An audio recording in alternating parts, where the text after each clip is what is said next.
ہر سال تقریباً 5 لاکھ لوگ گردوں کی پتھری کے مسائل سے ہسپتال کا رخ کرتے ہیں، جبکہ اکثر لوگ جو کہ اس مرض میں مبتلا ہوتے ہیں انہیں اپنی بیماری کی نوعیت کا اندازہ ہی نہیں ہوتا۔ ایک اندازے کے مطابق ہر 10 افراد میں سے ایک فرد زندگی میں کبھی نہ کبھی گردوں کی پتھری کا شکار ضرور ہوتا ہے۔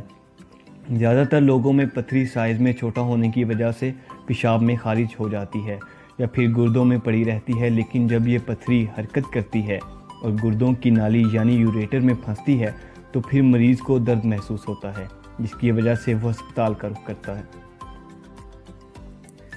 آئیے تو سب سے پہلے یہ جاننے کی کوشش کرتے ہیں کہ گردوں کی پتھری کس طرح بنتی ہے۔ گردوں میں موجود پتھری دراصل نمکیات ہوتی ہیں جو کہ نارمل حالت میں ہمارے خون میں موجود ہوتی ہیں۔ جب خون ہمارے گردوں میں صاف ہوتا ہے اور پیشاب بنتا ہے تو یہی نمکیات پیشاب میں شامل ہوتی ہیں اور